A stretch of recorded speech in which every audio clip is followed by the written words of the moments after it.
ብሪታንያ የጦር መርከቦችን በታይዋን ሰርጥ የሚያደርጉትን ጥበቃ ቻይና መተቸቷ ተሰማ።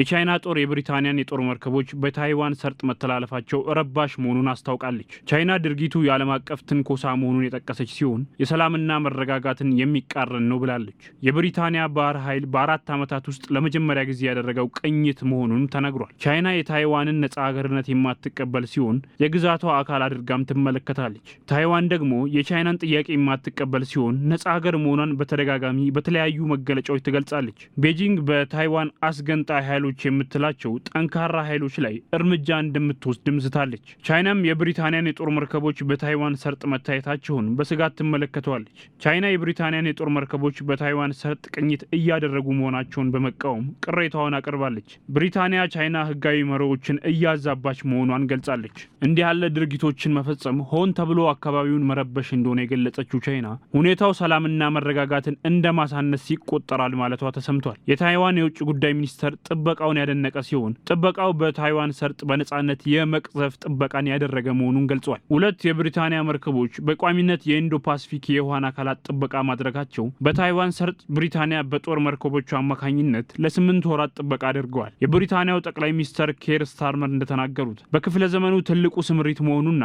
ለጠላት ግልጽ መረጃ የሚሰጥ ነው ብለዋል። ስምሪቱ ጥንካሬያችንን ለጠላት በግልጽ የሚያሳይ ነው ማለታቸውም ተሰምቷል። 4000 የሚሆኑ ወታደሮች የተሰማሩ ሲሆን ቡድኑ ከ30 ሀገራት የጦር ዘመቻ የተውጣጣ መሆኑን ጠቁመዋል። ወታደሮቹ ከአሜሪካ፣ ከህንድ፣ ከሲንጋፖርና ከማሌዥያ ጋር ልምምድ ማድረጋቸውም ተነግሯል። በቻይና አሜሪካ ግንኙነት ውስጥ የአንድ ቻይና ፖሊሲ ቁልፍ ጉዳይ ነው። ቻይናም ከተቀረው ዓለም ጋር ባላት ግንኙነት ሁሉ የአንድ ቻይና ፖሊሲ መከበር መሰረታዊ ጉዳይዋ ነው። ዋን ቻይና ፖሊሲ በህጋዊ የቻይና መንግስት ስር የምትተዳደር ታይዋንን ያጠቃለለች አንዲት ሉዓላዊት ቻይና ብቻ መኖሯን የሚያረጋግጥ ፖሊሲ ነው። አሜሪካንን ጨምሮ በርካታ ምዕራባውያን ሀገራት ይህንን የአንድ ቻይና ፖሊሲን አይገዳደሩም። አሜሪካ እውቅና የምትሰጠውም ይሁን ይፋዊ ግንኙነት ያላት ከቻይና ጋር እንጂ ከራስ አገዝ ግዛቷ ታይዋን ጋር አይደለም። ምንም እንኳን ታይዋን ራሷን እንደ ሉዓላዊት ግዛት ብትቆጥርም ቻይና ግን አንድ ቀን ከታላቋ ቻይና ጋር መልሳ የምትደመር ተገንጣይ ግዛት አድርጋ ትቆጥራታለች። አሜሪካ ለታይዋን እውቅና አትሰጥም። እንዲሁም ቤጂንግ ታይዋንን በተመለከተ ለምታራምደው ፖሊሲም